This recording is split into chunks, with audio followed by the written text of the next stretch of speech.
Muito obrigado pelo convite. Me sinto extremamente honrado de fazer parte dessa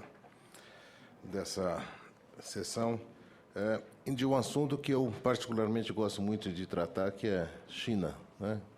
O que está acontecendo com a China? Eu participo de alguns conselhos de administração fora do Brasil, empresas multinacionais, empresas muito grandes, que têm uma atuação muito forte na China. E toda semana que tem a reunião de conselho, a grande discussão em todas as empresas é o que está acontecendo com a China. Para onde vai a China? A China está desacelerando, a China vai entrar em recessão, não vai entrar em recessão.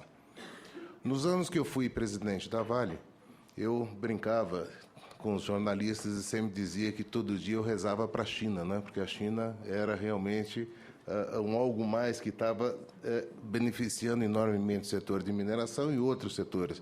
Eu diria hoje que o mundo inteiro reza pela China. O mundo inteiro reza pela China. Então a gente fala assim, está fraco, tem que rezar um pouco mais, mas aí tem um ponto que eu acho interessante nessa discussão toda. Todo mundo fala, poxa, a China está com problemas. Realmente a China tem um monte de problema. Agora, os Estados Unidos tem um monte de problema. O Japão tem um monte de problema. A Europa tem um monte de problema. A América do Sul também tem um monte. Nós também temos um monte de problema. Agora, o que eu acho interessante na China, e eu sempre coloco isso de forma bastante clara, é que os chineses sabem o que eles estão fazendo. Eles têm planejamento de longo prazo e eles seguem rigorosamente o planejamento feito. A cada 5 anos, ou anual, ou 20 anos. Eu participei do conselho do prefeito de Xangai, e o planejamento era o planejamento de 25 anos. Quer dizer, Xangai, há alguns anos atrás, ela estava projetando em se tornar, em 25 anos, o capital mundial do sistema financeiro. E essa é a linha que eles estão seguindo. Então, com esse planejamento de longo prazo, com essa disciplina de executar o planejamento, o que aconteceu com a China nos últimos 30 anos, ou nos últimos 20 anos? A cada 3 anos, a China cresceu uma Alemanha. A cada 3 anos, a China cresceu uma Alemanha. E agora, o que vai acontecer com a China? Vai reduzir o crescimento de 7,5%, 8%, ou seja, para 6,5%, 6%. Ela vai crescer uma Alemanha a cada 4 anos. Vai continuar crescendo. Aí a gente coloca olhando a China e diz o seguinte, poxa, a China está decepcionando em termos de crescimento. Mas veja, nesses últimos 20 anos a China montou basicamente um parque industrial invejável, com escala em todas as indústrias. Ninguém tem escala para competir com a China, porque a China tem um mercado interno muito forte e eles exportam. Eles tornaram hoje grandes exportadores em tudo e são os maiores importadores em tudo também. Quer dizer, eles estão dentro do contexto global, de uma economia global. Eles conseguiram trazer a China de uma economia fechada 30 anos atrás para uma economia hoje, uma economia de mercado, uma economia muito mais aberta, com muita coisa para ser feita, com muitas reformas ainda a serem executadas. No entanto, eles sabem o que eles vão ter que fazer. Eles sabem também que no ritmo que eles estavam crescendo 12% ou 15% ou 13% ao ano, depende da estatística que se pega ou que se possa acreditar na China, não teria petróleo para abastecer eles, não teria carvão para abastecer eles, não teria minério de ferro para abastecer eles, não teria comida, soja, um ritmo de crescimento fortíssimo. E o pior de tudo isso, causou um problema que hoje é o maior problema identificado pelo governo chinês na sociedade chinesa: poluição. Identificado. Absolutamente. Por quê? Cresceram em aço, cresceram em tudo. Na questão agrícola, por exemplo, até poluição, solo contaminado por agrotóxicos mal utilizados e tudo mais. Então, eles têm um problema de alimentação, que eles chamam de food security, não só eles, mas outros países, mas principalmente na China. Por isso que eles estão se posicionando fortemente na indústria de alimentos no mundo inteiro. comprando tecnologia, e eu acho que um ponto importante quando a gente fala da soja, não se esqueça que a semana passada a China comprou a Syngenta, uma das maiores empresas de tecnologia em sementes. Americana, eles compraram, eles estão indo no acesso, então depois vão dar a semente, vão dar os químicos, os agrotóxicos, vão dar o dinheiro, e vão levar a soja embora, ponto. Não precisa da terra, não precisa de nada, eles têm a cadeia inteira, né, na mão deles. Então, eu diria o seguinte, a China hoje, é interessante que nas maiores empresas do mundo, no conselho de administração das maiores empresas do mundo, dos maiores bancos do mundo, no mínimo tem um chinês como membro do conselho de administração. Nas empresas que eu estou, na WPP, que é a maior empresa de propaganda do mundo, tem 2 chineses. Na ABB, são 2 chineses. A GE, chinesa, em todo lugar. Ou seja, o chinês hoje ele está absolutamente participante, é empresário, é empreendedor no mundo inteiro. E o mundo inteiro depende da China para crescer. Uma GE depende que a China cresça, porque nos Estados Unidos o crescimento não está sendo tão bom. Na Europa o crescimento praticamente não existe. Onde é que eles vão crescer? Onde eles vão fazer dinheiro? Na China. E o chinês, ao mesmo tempo, está buscando toda a execução da estratégia deles se posicionando em algumas áreas importantes, principalmente geopolíticas. África, eles estão muito presentes. Eles estão muito presentes na América do Sul como um todo, inclusive Brasil. Eles estão muito presentes no Oriente Médio também. Estão entrando muito na Índia e estão, de alguma forma, na América do Norte também, com alguns investimentos importantes na área de tecnologia. A China hoje tem um sistema educacional extraordinário, muito bom, excelentes faculdades, excelentes universidades, excelentes técnicos, excelentes engenheiros. Todas as empresas chinesas hoje têm, dentro do seu corpo, do quadro funcional, profissionais com especialização em business nas melhores universidades do mundo, Harvard, MIT, IMD, London School of Business, todas elas, os chineses estão presentes. E não são poucos, não, são centenas, milhares de chineses estudando lá. Inclusive, hoje, os dirigentes chineses, quase todos tiveram formação fora da China, nas melhores universidades também no mundo inteiro. Então, eles conhecem o mundo, eles sabem o que eles querem, eles têm uma estratégia, estão seguindo uma estratégia, só que eles têm problemas. Quais são os problemas dos chineses hoje? Os mais importantes e relevantes para a sociedade chinesa. Número 1, poluição. Então, a indústria siderúrgica talvez não cresça no ritmo que cresceu até hoje. Porque polui. Indústria de construção civil talvez não cresça no ritmo que cresceu até hoje. Porque polui pela compra de energia elétrica que era gerado fundamentalmente em cima de carvão, termoelétricas a carvão, altamente poluidoras. Outras indústrias de base que também, de alguma forma, poluem, estão sendo restringidas. As normas ambientais na China estão ficando bastante rigorosas para evitar a poluição, porque esse é um problema sensível para a sociedade chinesa. Segundo problema que o governo chinês está atacando e identificado dentro da sociedade chinesa, a corrupção. É o segundo grande problema na China.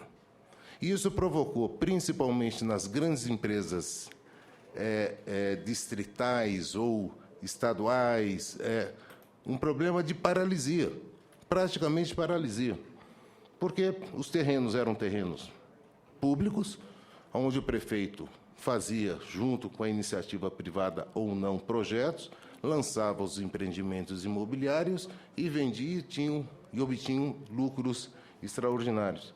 Isso tudo começou a parar, porque o governo chinês resolveu ser extraordinariamente rigoroso, talvez em alguns pontos até rigoroso demais, pela forma como age.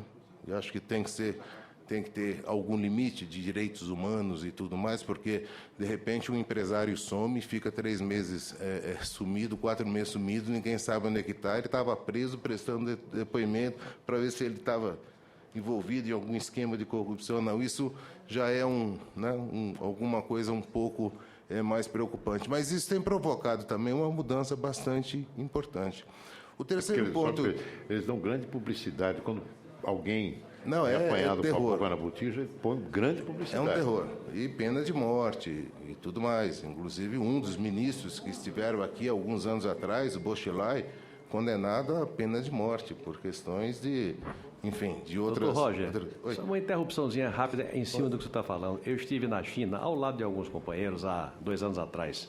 E a grande novidade das hostes governamentais da China era a criação da Câmara de Ouvidoria. Era a ouvidoria, que eles colocavam como anteparo no rumo do combate à corrupção, porque a sociedade, que tem muito pouca liberdade, clama por combate à corrupção, se sente excluída na medida em que o corrupto leva vantagem. E eles estavam dando grande importância a essa Câmara, a ouvidoria, que era aberta para os reclames do povo para a tomada de providências. E o grande problema deles, eu acho que o senhor tocou agora, que é o governo que, por um lado, se planeja, passa por cima de pau e pedra e executa, faz mesmo o que planeja, faz.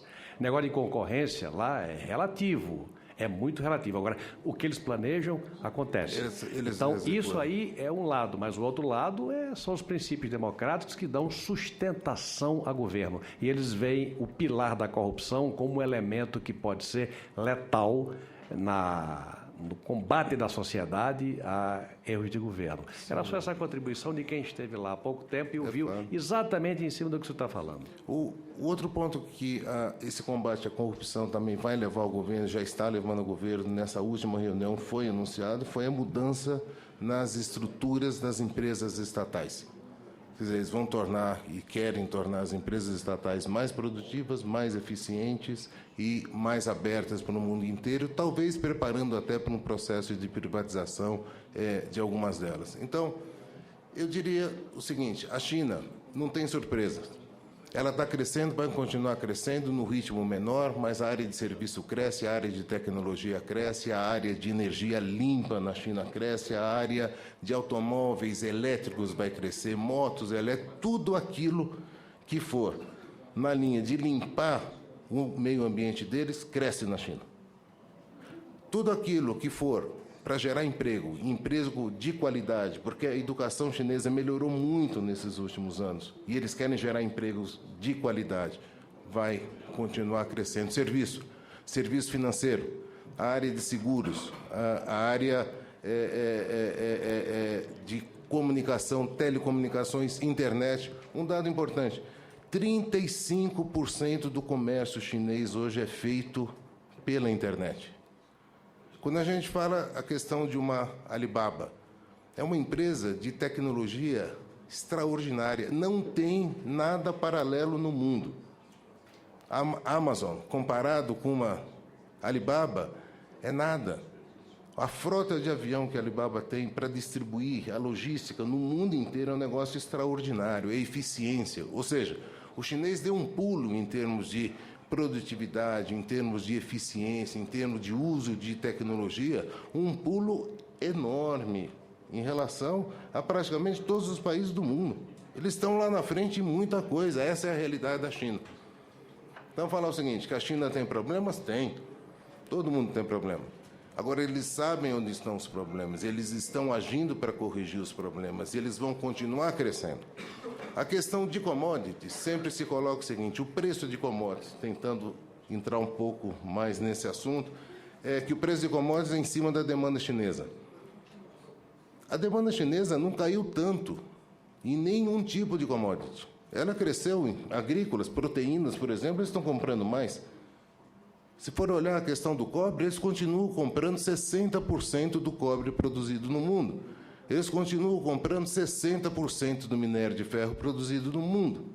Eles continuam comprando níquel, tudo o que for commodity, eles continuam comprando. Só que no preço das commodities, além da demanda, existe a questão da oferta, tiveram vários projetos que entraram em operação, projetando um crescimento chinês ad eterno, né? Quer dizer, um crescimento chinês de 10%, 12%, 15% durante 50 anos. Não vai acontecer, vai reduzir. Mas a realidade é que vários produtores não competitivos entraram no mercado para abastecer a China.